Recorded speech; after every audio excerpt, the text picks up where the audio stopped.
नमस्कार, आप देख रहे हैं जगत क्रांति न्यूज। मैं हूं आपके साथ मनु तिवारी। आइए रुक करते हैं इस खास खबर की ओर। कार्तिकेय शर्मा के राज्यसभा चुनाव का जिन एक बार फिर से आया बाहर। किरण चौधरी बोली, 2004 में जब वे हबीपा कांग्रेस की उम्मीदवार थी तब बैलेट पेपर पर बिंदी लगाने वाले का नहीं पता चला। हुड्डा पिता पुत्र षड्यंत्र के मास्टर। किरण कहा, 2004 में षड्यंत्र के तहत उन्हें एक वोट से हरवाया था। भिवानी ब्यूरो। राज्यसभा सांसद कार्तिकेय शर्मा को राज्यसभा सदस्य बनाने में किरण चौधरी की भूमिका को लेकर एक बार फिर से राजनीति गर्म हो गई।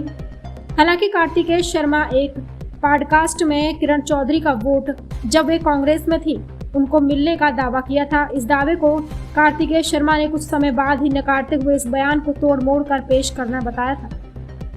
इस मामले में आज राज्यसभा सांसद किरण चौधरी ने साफ किया कि कार्तिकेय शर्मा अपना स्पष्टीकरण दे चुके हैं। बावजूद उन्होंने वर्ष 2004 में राज्यसभा चुनाव को लेकर भूपेंद्र सिंह हुड्डा को घेरते हुए कहा कि उस दौरान प्रदेश में इनेलो की सरकार थी। भूपेंद्र सिंह हुड्डा तत्कालीन मुख्यमंत्री ओम प्रकाश चौटाला से मिले हुए थे। इसके चलते 6 निर्दलीय विधायकों को प्रेस के सामने कांग्रेस को वोट देने की बात कहने के बाद ओम प्रकाश चौटाला द्वारा विरोध जताने के बाद जो अयोग्य घोषित कर दिया था, क्योंकि सार्वजनिक मंच पर वोट किस प्रत्याशी को दिया जा रहा है यह कहना नियमों के खिलाफ था। भले ही वोट किसी भी उम्मीदवार को डाला जाए। किरण चौधरी ने भिवानी में इस पुराने किस्से को विस्तार से बताते हुए कहा कि उन 6 विधायकों को अयोग्य घोषित किए जाने के बाद भी उनके पास बहुमत था।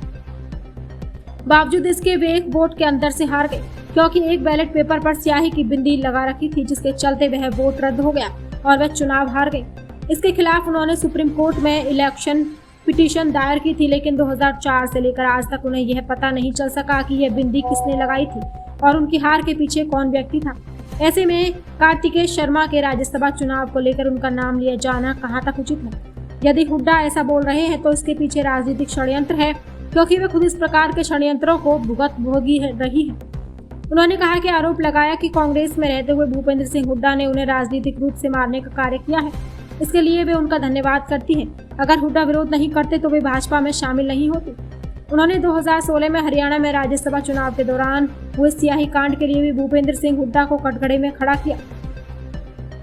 किरण चौधरी ने हुड्डा पिता पुत्र को षड्यंत्र का मास्टर बताया। उन्होंने कहा कि वे लोग सत्यमेव जयते कह रहे हैं, जिन्होंने पूरे हरियाणा को प्रॉपर्टी में पंचकूला से गुड़गांव तक नाप दिया और आज सीबीआई कोर्ट के बाहर खड़े रहे हैं।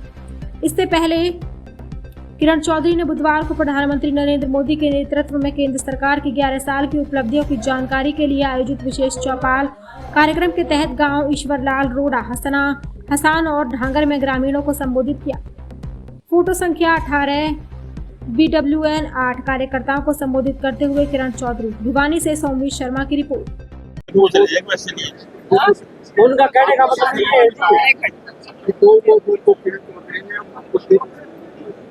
क्या कहेंगे इस प्रकार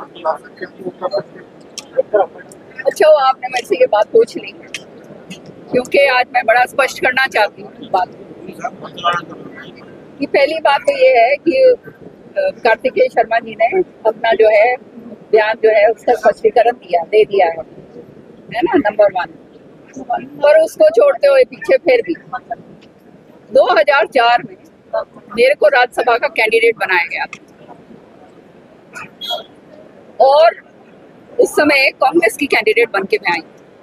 कांग्रेस और हबीपा की जॉइंट कैंडिडेट थी मैं। उसका जो घटनाक्रम हुआ, किस तरह से 6 MLAs को डिस्क्वालीफाई करा गया, उनको प्रेस के सामने ये बुलवा दिया गया कि ये जो है हम तो कांग्रेस कैंडिडेट को वोट देंगे। तो उस समय चौटाला साहब की सरकार थी, तो उन्होंने तुरंत प्रभाव से, मिली जुली बात होगी हुड्डा साहब की, तुरंत प्रभाव से वो 6 जो हैं MLA जो थे इंडिपेंडेंट, उनको जो है बर्खास्त कर दिया। क्योंकि आप जानते हो इंडिपेंडेंट MLA ये बात नहीं कर सकते, वोट कहीं भी डालो, लेकिन सार्वजनिक तरीके से ये बात नहीं कर सकते।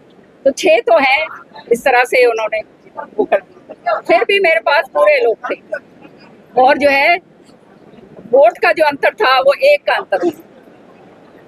तो 1 वोट जो है उस समय इनवैलिड करी गई, उस वोट के ऊपर एक बिंदी लगा दी गई।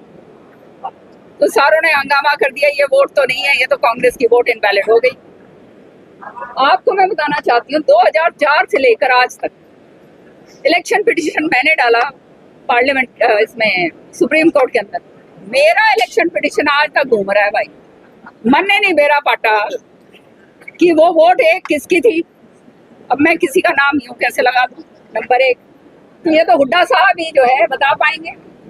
पहली बात, उन्होंने ये करा, षड्यंत्र के मास्टर हैं दोनों बाबू बेटे, खुलकर बोलूंगी मैं, षड्यंत्र मास्टर हैं ये। फिर आया भाई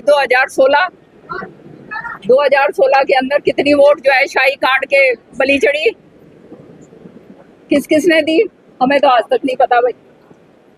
हाँ, तो ये भी जो है क्योंकि ये गोपनीय होती है, और अगर कोई कहता है कि भाई ये किसी ने डाला है तो वो प्रूफ ला के दे। ये सारी की सारी चीजें कांग्रेस को खत्म करने के लिए, नष्ट करने के लिए, साजिश रचने के लिए इन्होंने करी, और यही काम इस वाली उसके अंदर हुआ। मैं जो थी इनके, वो कहते हैं ना, मैं आंखों में इनके बाती को नहीं भाई, क्योंकि मैं तो खुल के बोलती हूँ, सारी बातें स्पष्ट बातें मैं करती हूँ। तो भाई इस किरण चौधरी ने क्यों कर मारा जाए, तो इसका धन्यवाद भी करूंगी मैं, क्योंकि अगर इसने ये काम नहीं करा होता तो भाई फिर मैं बीजेपी में क्यों कराती। समझ रहे हो ना, मैंने भी सोचा, मैंने कहा ये तो पीछे पड़ गया भाई हर तरीके से। समझ रहे हो ना, तो ये बात कहनी कि भाई किसने डाली है, ये कोई उंगली लगा नहीं सकता। मैंने तो अपने आप भुक्तभोगी हूँ एक वोट की। समझ रहे हो, मुझे नहीं आज तक पता चला, कैसे बोल सकते हैं ये। और अगर ये बोल रहे हैं तो इन्होंने कोई जबरदस्त साजिश करी। समझ रहे हो, दीपेंद्र हुड्डा जी ने ट्वीट करा, ऊपर वो डालकर कार्तिकेय शर्मा का स्पष्टीकरण से पहले देकर उसने ट्वीट करा, सत्यमेव जयते। अरे भाई शर्म करो, डूब मरो। मैं तो ये बात कहूंगी, सत्यमेव जयते तुम कह रहे हो, जिसने सारा हरियाणा नाप दिया, पंचकुला से लेकर गुड़गांव तक। आज जो है रोज जो है सीबीआई कोर्ट के अंदर सामने खड़े रहते हैं, जिसने। इस खबर में बस इतना ही। बने रहिए हमारे साथ और देखते रहिए जगत क्रांति न्यूज। हमारे चैनल को लाइक, शेयर, सब्सक्राइब करना बिल्कुल ना भूलें। धन्यवाद।